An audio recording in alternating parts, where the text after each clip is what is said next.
Everybody's good? Yeah, I just want to thank y'all for coming. Mission accomplished. Earlier today, we had a press conference around 12 o'clock, but I couldn't tell you at that point in time as we were closing in on him as that was happening. I scheduled the 12 o'clock press conference in order to give you all an update, but, information was developed earlier today where we were able to track Mr. Ruffin down to a hotel in New Orleans East with the assistance of the NOPD Violent Offender Squad, along with the U.S. Marshals Service. They surrounded that location, and around 2:30 today, he was taken into custody without incident. He's been processed through Orleans Parish. I don't know if he's arrived to Jefferson Parish yet, but of course he'll be here shortly. But back in custody, search warrants are being conducted at the hotel room as we speak. And then certainly the question was asked earlier today about accomplices. I'm certain that we will have additional arrests and related to this, but I'm not going to speak about that yet. Those arrests will be forthcoming, and we'll give you an update in the next couple of days, next couple of weeks of who's being arrested for assisting him while he was out. But certainly he had some types of assistance during the last 2 days, whatever it was, 36 hours. Moral of it is he's in custody. He's back in JPSO custody, and will stay here for a long time. Anybody have any questions? But I know I covered a lot earlier today. This was a joint arrest between NOPD and JPSO? Because the hotel was in New Orleans, we had NOPD Violent Offender Squad that was executed in New Orleans along with the U.S. Marshals Service. So both of them helped out. Now, look, we had a lot of help from a lot of different people over the last 2 days. Local agencies, whether St. Bernard, St. Charles Parish, or Orleans Parish Sheriff's Office, ourselves, all of our federal partners. It was all hands on deck, in order to be able to develop information and people and everything else in between. But the actual arrest was done by them once we developed the information of where he was. So you're anticipating multiple arrests to come out of this? There will be multiple arrests. Yeah, I don't know exactly how many. We're going to follow up on all of those, but anybody that had contact over the last few days that, did anything in furtherance of his escape, we certainly will make those arrests. And, we know Michelle will be looking at him for the jail sheets over the next couple of days, so. Can you tell us which hotel he was arrested at? I don't want to give that yet. Just because I think they're still doing the search warrant out there, I'd rather not, do it. But it was one of the hotels out in New Orleans East off the Service Road. Is there any indication on where he's been for the past 2 days? Most of the time, I think he was there. So pretty much locked up in a hotel room and still have a jail cell. I don't think he had a really good time over the last 2 days, but it looks like he was there most of the time. Do we know if he was in the hotel room alone? At the time of the arrest, he was. Sure. What charges will he be facing? Aggravated escape? He's got aggravated escape. I think disarming a police officer because we had the radio and stuff that would take in. I know we had warrants on several things, aggravated battery of a police officer. I know we had the warrants on probably at least those 3 charges. And then obviously whatever we find from the search warrant today, we'll add additional charges to that. Was there any indication on what his plan might have been? I mean, I'm assuming, Again, I'm not a criminal, but sitting in a hotel room for he 2 was days? taken into custody an hour ago. Okay. So I don't have, we haven't interviewed, we haven't know if he's going to talk, we don't know any of that type of stuff yet to be able to give you that. But, this is breaking, literally. He was arrested an hour ago. At this point, will he be facing charges in Orleans as well? Well, he certainly has warrants from Jefferson Parish. I don't know, depending on what we find in the hotel, whether or not he would be facing anything in Orleans, but no, probably not. Probably it's going to be Jefferson Parish charges. If he does face charges in Orleans, that would slow the extradition process? No, because he's got our warrants from here, plus he's in our custody, so we'll move him over here. If they put a warrant out for him later, they'll deal with it, but it's not an extradition interstate. So, no, he's coming back to us. How did he get access into this hotel? Reports to follow. Fair enough? Yeah. Yeah. Did he have the pepper spray on him still? In They're doing the search warrants now. I don't know that yet. What about the unit that he stole? What about it? Was the unit found with him?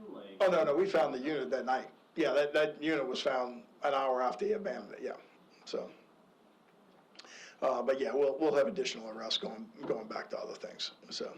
I mean, you talked about this was like a multi-agency situation or with help. Talk about that response and how critical that was. Well, it was great. I mean, look, everybody moving in the same direction but different parts, right? You literally put different squads in different rooms to handle different aspects. You know, I don't want to give away every part of an investigation, but you can imagine whether it's search warrants, arrest warrants, you know, phones, tracking, surveillance, you name it. You've had multiple groups in multiple different locations looking at every single avenue that we can. That started off, of course, with Jefferson Parish, just us, you know, but then it expanded as people came in, you know, trying to rotate people to go out and get sleep. Many of our people haven't had any sleep in the last 48 hours. They've been working straight through in order to make this happen. So I want to give them the time to, you know, start slowing down a little bit, go get some sleep, and come back over the next couple of days, and you know, and then follow up with all the things that we need to follow up on. But having the resources that we need for everybody to come together is a proud moment for us in law enforcement, because you know they definitely stepped up to the charge. And you know, this all obviously started with a weird medical incident, you know, it was kind of a false medical incident. It was kind of a false farce. You know, does that kind of, moving forward, does this kind of call for a change in policy on these medical issues moving forward, you know? When you have a population, when you have an unhealthy jail population that exists, let's face it, we've got 1,200 inmates, and not all of them the healthiest. A lot of them have drug issues over the time and everything else in between. Is there opportunity for people to take advantage? Of course there is. But on the other standpoint, I don't know how you do that to every single person. You know, I mean, we will transport 20 people to the hospital tomorrow. I can't afford to take 40 people off to go transport 20 people. It just doesn't work that way. That's just not life. You didn't send every reporter here to do this. You've got to pick and choose and make that happen, right? You know, so you've got to understand that's the dynamic that we're there. Is it a perfect situation? No, it's not. Could we have done things differently? Absolutely. You know, but the fact of it is that's just not how it works in real life. So is there wholesale policy changes? No. Now, what's going to hurt is probably other inmates that have legitimate injuries are going to be taken less seriously. You know, I mean, that's just what it comes down to. You know, you wish you could take people on their face and say, okay, you're hurt, and this is the case, and we're gonna treat you with the respect that you deserve. And you know, people make mistakes in life, and we're gonna have people that are gonna come through our jail that have made mistakes in life and will go suffer the punishment. You try to treat them as adults, and this person took advantage of it. Most of the inmates don't. Yeah, and that's just the case, right? Most of the inmates don't, but it's not realistic to, you know, we're going to put every single person in a leg brace, straight jacket to walk them out. I mean, that's just not realistic, right? So, I mean, the alternatives are, you know, can we do better? Of course we can do better. Will we do better? Yes, you know, but it's not something that I automatically put fault on. This is a mistake and this needs to be changed tomorrow. She believed the person, and, you know, he took advantage of the situation. Imagining that he is now going to be in your custody for quite some time, has this changed how you guys deal with him specifically? I'm sure there will be. I mean, you know, I'm sure there'll be some differences of, you know, he was on the medical tier. Well, hopefully medical realizes that all of his previous medical injuries, he walked out of his hotel room today. He can walk. He doesn't need a wheelchair. As far as I'm concerned, his legs can stay tired for a little while, but that's still a medical decision. You know, so I'm certainly that those things will change from that standpoint. You know, I mean, look, once he gets convicted of his murder charge, he won't be in our care anymore. He'll be in state custody, but he'll be here with us until he has his murder charge taken care of. Once he was arrested, did you all contact the family members that were involved in that murder? I don't know if that's been, I mean, I've told y'all, I know they were contacted earlier, but literally this arrest has been made in the last hour. They may have been contacted, they may not have, they may be learning from this broadcast, but I don't know the answer to that question. At this point, are you all executing any other search warrants anywhere else aside from the hotel room in New Orleans? I'm not gonna comment on pending, you know, we still have people that we're gonna see if he touched, and so I think the investigation is not complete.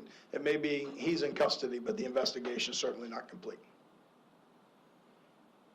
He's currently, I just want to clarify, he's currently JPSO? I'm not sure. He is somewhere between Orleans Parish and Jefferson Parish, whether he's at their facility or my facility yet, I just don't know the answer to that question. But he certainly made it to Orleans Parish. I just don't know if we've picked him up yet to bring him to us, but he'll be to us by this afternoon, for sure. All right, y'all, thank y'all. Hopefully this will be the last press conference for the day. I don't want to see y'all again, today. I'll see y'all on another day. Appreciate it. Thank you. Thank you.